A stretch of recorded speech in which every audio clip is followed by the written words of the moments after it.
Hey guys, so in the last review of Grid Autosport, I talked about how great the game is, but that a downside is the controls.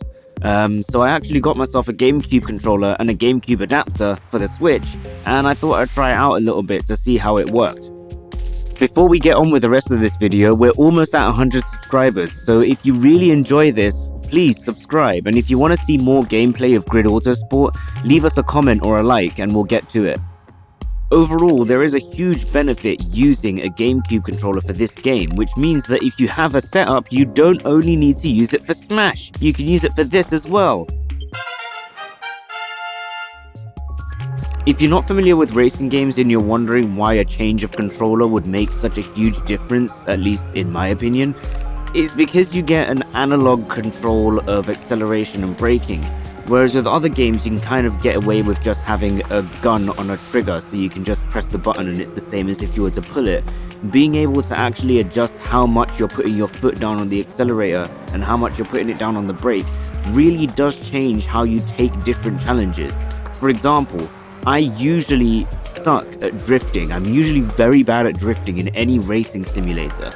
But using the Gamecube controller, I was actually able to control a lot more how much power I was putting into the car and how much braking I was putting in, so I was able to at least get a decent run out of it. I'm not going to say by any means that I was perfect, because as you can see from the footage, I wasn't, but I was able to get first, so, you know, yay!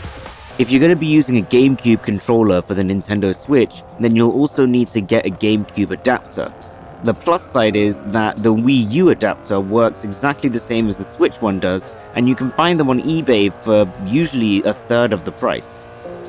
Getting everything set up is as simple as plugging it in and playing. That's pretty much the definition of plug and play, right? Grid Autosport also has some default controls mapped in for you, and they're pretty much perfect. I wouldn't really change any of them if I was you. If you haven't used the Gamecube controller before, you haven't used one in ages like me, one thing you'll still need to get used to is that the Gamecube's triggers are a bit less resistive compared to a PlayStation 4's triggers, so you're going to need to be a little bit lighter when you're using them if you want to get anything in between full acceleration or full braking and nothing. But usually it's around about 2-3 minutes of getting used to it and you're good afterwards. The benefit of using this controller is felt the most when you're on courses that have a lot of twists and turns. A lot of the sprint tracks are examples of that.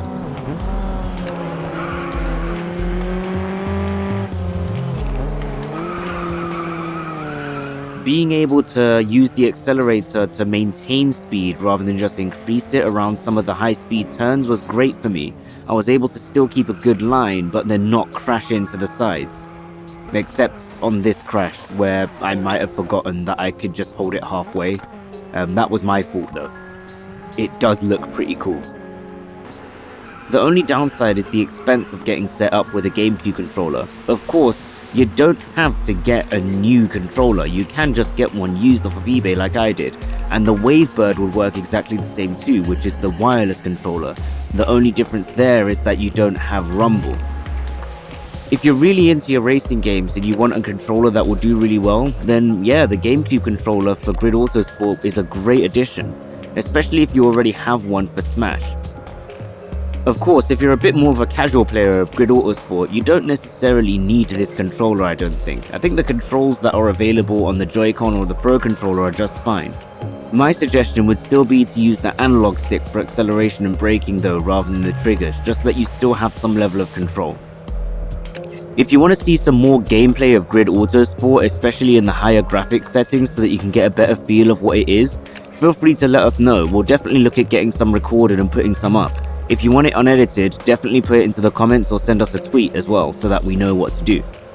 Yeah, again, we want to make sure that we make content that you guys really enjoy. And as always, we appreciate the fact that you watched us. So thank you very much for watching and enjoy the rest of your day.